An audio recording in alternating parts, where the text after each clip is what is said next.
हम ये नहीं कह रहे हैं कि कोई जान के मिलना चाह रहा है, परंतु आप समझिए कि कितना गहरा षड्यंत्र हो सकता है।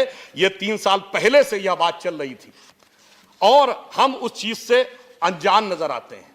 और मैं ये कहना चाहता हूं कि यदि आप इस बात को समझना चाहें कि जो कुछ हुआ, तमाम संगठनों के अकाउंट में पैसा आया और समय समय पे निकलता गया और उसी के साथ बहुत कुछ दिखता चला गया, क्या यह हमें समझ में नहीं आता कि यह षड्यंत्र कहां से शुरू हो रहा है? और मैं एक और बात कहना चाहता हूं, जब यह चीज आई है ना, अगर यह इस तरह की षड्यंत्र हमारे पड़ोस में की जा रही है तो कभी सीधे नहीं आता है, वो एक आवरण लेके आता है।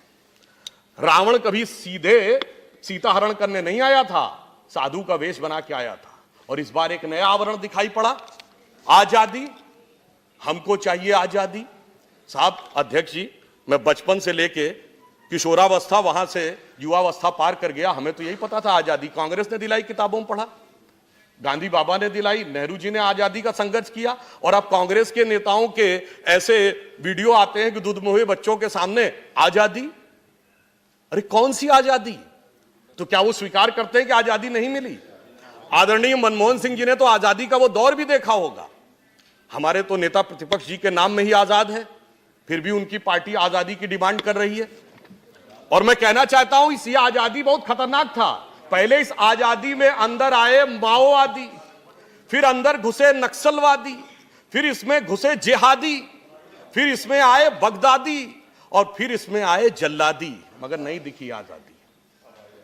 इसको देखकर मुझे सिर्फ यह लगता है कि जो कुछ किया गया, एक उत्तर प्रदेश के फैजाबाद के, उस समय तत्कालीन फैजाबाद के, आज तो उसका नाम अयोध्या है, एक बड़े मशहूर शायर हुए रफीक शादानी, उन्होंने उस दौर में दंगों राजनीति को लेकर एक पंक्ति लिखी थी, वो मुझे बड़ी उचित प्रतीत होती है। उसमें एक प्रतीक है जो हम सब समझ सकते हैं। भारत की राजनीति में कुछ प्रतीक बड़े स्थापित हैं, जब जैसे आप किसी को कहें कि हाफ पैंट या काली टोपी, तो समझ में आ जाता था वो किसके लिए कहा जा रहा है।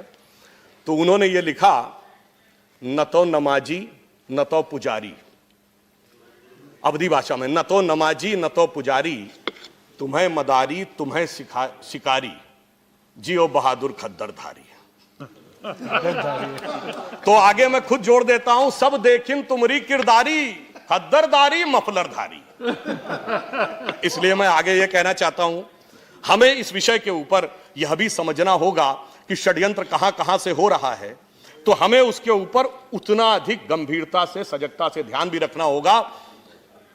आजादी की बात करने वालों में हमें ध्यान रखना होगा कि ये कहीं हमारे लिए बहुत घातक किस्म का आंदोलन बनाने का षड्यंत्र तो नहीं है। आदरणीय अटल जी की एक कविता की पंक्ति शायद आप सबने सुनी हो तो याद आ जाए। आजादी पर उन्होंने लिखा था, अपने ही हाथों से अपनी कब्र न खोदो, अपने पांव कुल्हाड़ी आप न मारो, आप अपने आप कुल्हाड़ी आप न चलाओ, चाल पड़ोसी की समझो और आंखें खोलो, आजादी अनमोल न इसका मोल लगाओ। इसलिए मेरा मानना है कि ये इस प्रकार के जो विषय उठाए जा रहे हैं, ये देश के लिए अत्यंत खतरनाक। और मैं सिर्फ ये कहना चाहूंगा, आप सब लोग तो बहुत समझदार हैं, वरिष्ठ हैं, क्यों इस प्रकार की बात करते हैं? साहब, हिंदी के एक बड़े प्रसिद्ध कवि हुए हैं बिहारी लाल जी। जब मिर्जा राजा जयसिंह औरंगजेब के जमाने में आसपास के इलाकों के ऊपर राजाओं पे बहुत कब्जा कर रहे थे, उसका लाभ प्रकारांतर से औरंगजेब को मिल रहा था, तो बिहारी जी ने एक दोहा उनको लिख के भेजा था। कहा था, स्वार्थ सुकृत न श्रम वृथा, देख विहंग विचार, बाज पराए पानी पर तू पच्छीनु न मार। यानी ना इसमें कोई स्वार्थ है, ना कोई अच्छा कार्य है, ये पराए लोगों को इसका फायदा होने वाला है। छोटे छोटे पक्षियों को आप बाज के रूप में शक्ति है, मत मरने दीजिए। वैसे बिहारी लाल जी ग्वालियर के रहने वाले थे। जयपुर के महाराजा को उस समय समझ में आया, अब शायद ग्वालियर के महाराजा जी को भी बेहतर ढंग से समझ में आ गया है। अंत की तरफ बढ़ते हुए मैं ये बात कहना चाहूंगा, महत्वपूर्ण बात, एक कोट में बोलता हूं, no further goal justifies violence in present, it could not be the means to any political end, self discipline is crucial to swaraj. ये किसके भावों की अभिव्यक्ति है? आज से लगभग 100 साल पहले, 98 साल पहले, महात्मा गांधी जी ने जब असहयोग आंदोलन चलाया था, और उस समय कुछ लोग सड़कों पे निकल आए थे, घर से बाहर सड़कों पे आ गए थे और आगजनी करने लगे थे, तो उन्होंने सारा आंदोलन रोक दिया था चौरी चौरा कांड के बाद। और उन्होंने कहा था कि मैं, यद्यपि उनका कोई व्यक्तिगत नहीं, उन्होंने कहा था मैं नेता के नाते इसका व्यक्तिगत अपने ऊपर दायित्व लेता हूं, हिंसा का कोई स्थान नहीं हो सकता, प्रतिक्रिया का कोई स्थान नहीं हो सकता, स्वराज्य में सबसे पहले स्वानुशासन हो सकता है। और इतना ही नहीं, लाला लाजपत राय, आप सबको शायद ध्यान हो, 1920 में कांग्रेस के अध्यक्ष थे, उन्होंने क्या बोला कि हमारा आंदोलन विफल हो गया, पर हमारी विफलता हमारे नेता की विराटता और महानता की तुलना में बहुत छोटी है। आज 100 साल के बाद सड़क पे आओ और आर पार की लड़ाई करो, वही पार्टी है, वही लोग हैं। 1919 में मोतीलाल नेहरू जी कांग्रेस के अध्यक्ष थे, आज भी वही परिवार के अध्यक्ष हैं। गांधी वो महात्मा गांधी थे, ये आज के गांधी हैं और आके कह रहे हैं कि आर पार की लड़ाई की बात करो। सभापति महोदय, आप समझ सकते हैं कहां से कहां पहुंच गए। नहीं बैठिए आप।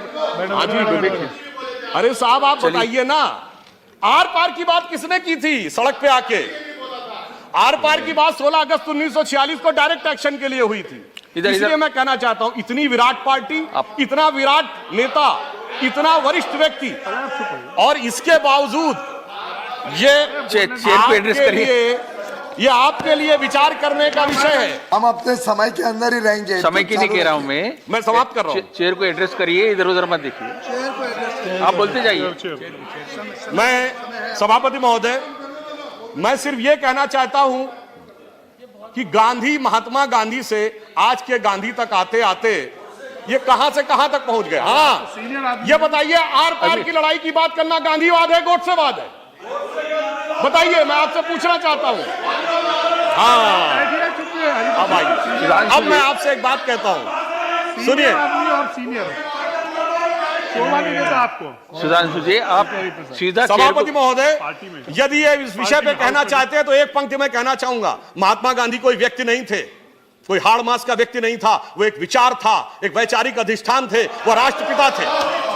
मगर महात्मा गांधी का, हाँ मैं जवाब दे रहा हूं, अरे मैं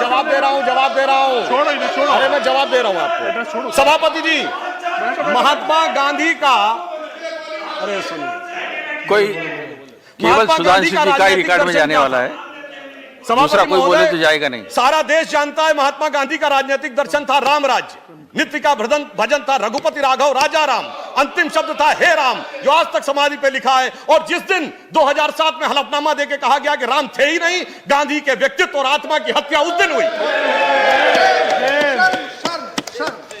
अब मैं ये कहना चाहता हूं, इस घटना ने जो कुछ इस देश में किया है, उससे किसी भी व्यक्ति के मन में करुणा उत्पन्न होना स्वाभाविक है, मगर उस करुणा की आड़ में जो राजनीतिक बवंडर खड़ा करने का प्रयास किया जा रहा है, उसके प्रति सजगता भी आवश्यक है।